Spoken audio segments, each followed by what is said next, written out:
LOC की वो रात जब एक जवान ने पूरी पोस्ट बचा ली। 26 नवंबर की रात थी। कश्मीर की वादियां बर्फ से ढकी हुई थीं।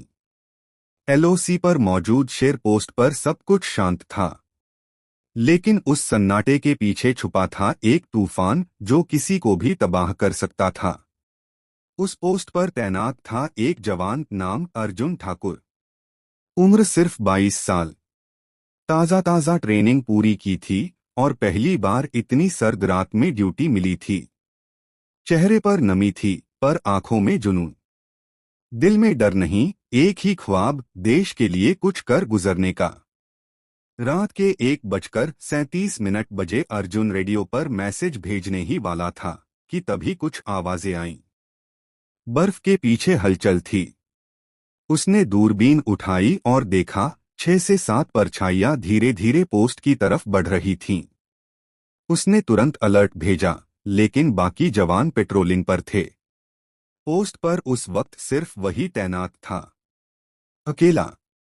उसके पास सिर्फ 2 मैगजीन, एक इंसास राइफल और एक ग्रेनेड था। वो जानता था मुकाबला आसान नहीं होगा, लेकिन पीछे हटने का सवाल ही नहीं था। अर्जुन ने खुद को पोजीशन में लिया, पोस्ट के मोर्चे पर छुप गया और सांसें रोक लीं। आतंकी अब 100 मीटर के दायरे में आ चुके थे। वो पूरी प्लानिंग के साथ आए थे। शायद उन्हें खबर थी कि पोस्ट कमजोर है।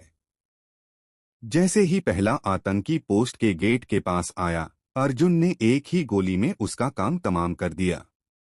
गोलियों की आवाज से बाकी आतंकवादी सतर्क हो गए और फिर शुरू हुई गोलियों की बारिश। अर्जुन ने एक कोने से दूसरी तरफ कूदकर पोजीशन बदली और लगातार फायर करता रहा। 2 और आतंकियों को वहीं गिरा दिया, लेकिन अब उसके पास सिर्फ कुछ ही गोलियां बची थीं। एक आतंकी पोस्ट के बाईं तरफ से घुसने की कोशिश कर रहा था। अर्जुन ने तुरंत ग्रेनेड निकाला, पिन खींची और उस दिशा में फेंक दिया। धमाका हुआ और तीसरा आतंकी भी वहीं ढेर। लेकिन अब अर्जुन घायल हो चुका था। उसके कंधे में गोली लगी थी, पर उसने हथियार नहीं डाला। वो जानता था कि अगर वो रुका तो पूरी पोस्ट खत्म हो जाएगी। आखिर में बचे 2 आतंकी अंदर घुस आए। अर्जुन ने अपना राइफल जमीन पर रखा, अपनी बेल्ट से घायल हाथ को बांधा और चुपचाप एक लोहे की रॉड उठाई। जैसे ही पहला आतंकी सामने आया, अर्जुन ने उसकी गर्दन पर वार किया।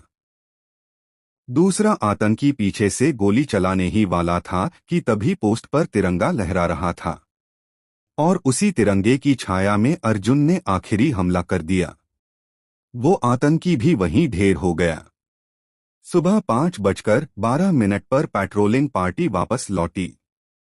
उन्होंने जो नजारा देखा वो किसी फिल्म से कम नहीं था। एक जवान खून से लथपथ लेकिन खड़ा था, तिरंगे के सामने, सीना ताने हुए। पोस्ट बच चुकी थी। 6 आतंकवादी मारे जा चुके थे और अर्जुन ठाकुर जख्मी होने के बावजूद अकेले मोर्चा संभाल कर विजयी हुआ था। आज भी एलओसी की उस पोस्ट को शेर पोस्ट कहा जाता है और अर्जुन को एलओसी का शेर। उसने सिर्फ एक रात में ये साबित कर दिया कि भारत का हर जवान एक चलती फिरती फौज होता है। Salute to the real heroes. Jai Hind.